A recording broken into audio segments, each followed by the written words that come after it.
Hola amigos, esta es la edición número 9 del podcast de riesgo y quería tocar el tema de cómo anduvo el negocio del arte en tiempos de la pandemia, que desde marzo del 2020 ha llegado y parece que se quiere quedar algún tiempo. Esperemos que ese tiempo sea lo más corto posible. Y estuve tratando de saber o de averiguar más bien, dónde estamos parados, cómo estuvo el movimiento durante estos 20 meses. Bueno, en los últimos años las ferias de arte se estuvieron posicionando prácticamente como el canal principal de compra y venta de obras de arte. Art Basel, que es aquella feria de arte creada o respaldada por la Unión de Bancos Suizos, es la que concentra mayor atención desde su inicio y es la que al principio de la pandemia más curiosidad daba dentro de lo que es el ambiente. Ya que hablamos de Art Basel, es el informe de la doctora Claire McAndrew. En ese informe, la doctora McAndrew da algunos datos sobre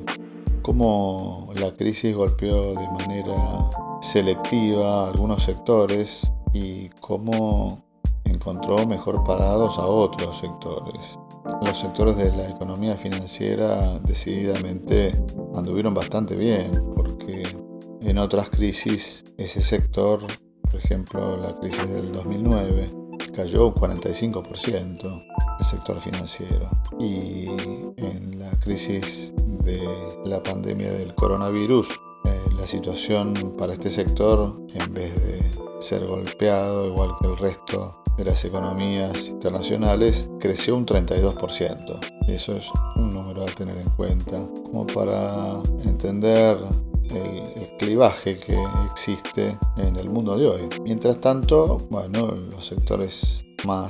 ya lo llama más vulnerables, yo creo que se refiere al sector de la población mundial que se dedica al mundo del trabajo, no al mundo de las inversiones, donde la economía se redujo bastante. Puedo haber leído este informe de la doctora McAndrew, que a su vez ella es analista independiente y trabaja justamente para Art Basel y para la Unión de Bancos Suizos. Llegué a la conclusión que este informe lo encontré transcripto casi literalmente en el diario de la Nación, tomado como prácticamente un facsímil, editado, publicado como un facsímil de la versión original, con todos los datos, todos los números. Está buenísimo, pero el tono de la doctora McAndrew en su informe no es para nada positivo, porque ella habla del mercado en general, y el mercado en general, por ejemplo, en Estados Unidos cayó el 24%, y en China cayó el 12%, en Inglaterra cayó el 22%, y si pensamos que el 82% de las transacciones de obras de arte de todo el planeta están compuestas por justamente China, Estados Unidos e Inglaterra, no hace falta ser muy sagaz para darse cuenta que la cosa fue muy mal. Por eso llama la atención cuando en la prensa argentina uno lee estos artículos. Por ejemplo, en el Cronista Comercial, el titular de la nota que cubre este tema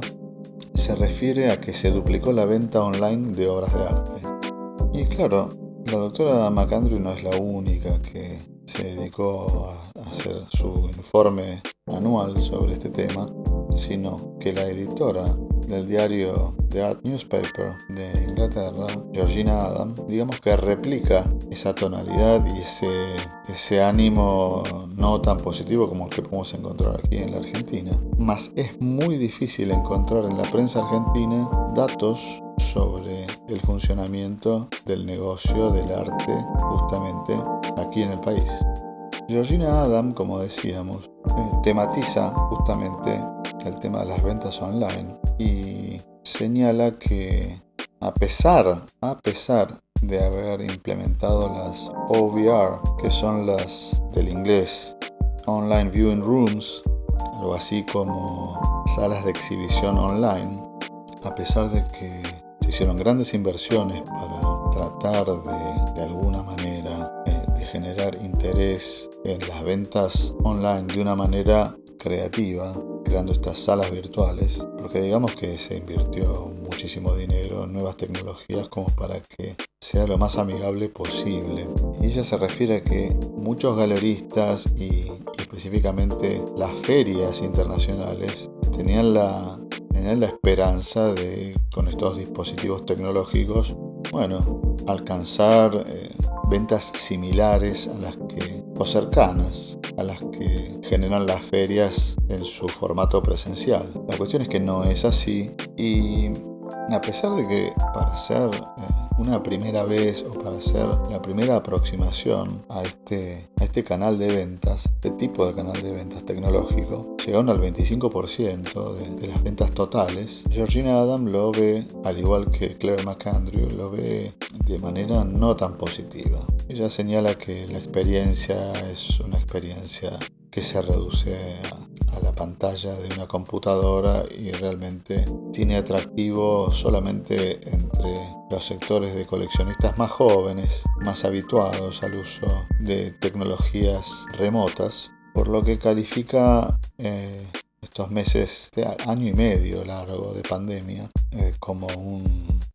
una catástrofe, básicamente, donde han desaparecido las pequeñas galerías de arte, ha deteriorado las economías de las galerías de arte de tamaño medio, y si bien no han generado daños irreversibles en las grandes galerías internacionales, sí ha habido una caída fuertísima en las ventas. Las galerías en todo el mundo han registrado una caída del 20%. Lo cual es bastante. Eso me hace relacionarlo con lo que el Dr. Dirk Ball, que es el presidente de Christie's en Londres, cuando le respondía a la periodista Tania Koenig, a la periodista suiza Tania Koenig, sobre justamente estas problemáticas, y refiriéndose a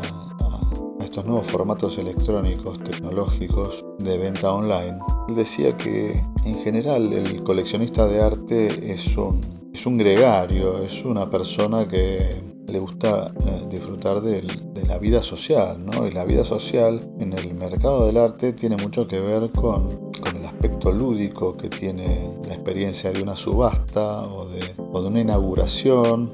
o de contribuir a los museos de manera directa como mecenas o como donante de obras de arte, en la cual hay un mecanismo de relacionamiento de personas que por el medio electrónico se pierden. Y digamos que al perderse esto, para la gran mayoría de los coleccionistas de primer nivel se pierde la mitad de la experiencia vital. Y por último quería recordar justamente a las expresiones de la galerista Dominique Levy, una galerista suiza también, que es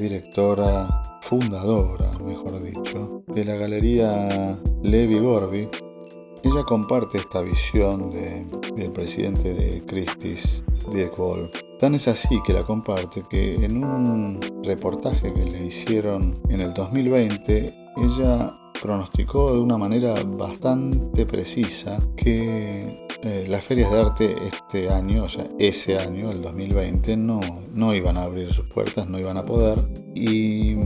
se habló mucho de ella justamente por estas predicciones no positivas que ella hacía, pero ella las hacía desde el conocimiento del negocio y desde toda lógica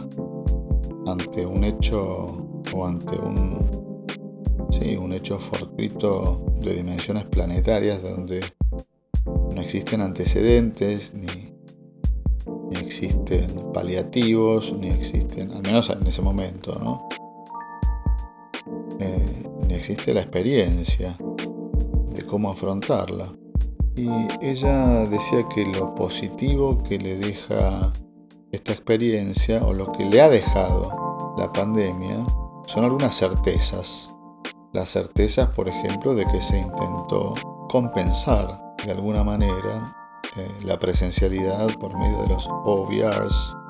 de los Online Viewing Rooms, donde se aplicó muchísima tecnología, donde se aplicó muchísima creatividad, donde se invirtió muchísimo dinero, donde ella categóricamente dice que no sirvieron para nada y que nada puede reemplazar el hecho de poder chocar un par de copas de champán en una inauguración de una muestra de arte. Este podcast de riesgo ha sido muy cortito, así me despido.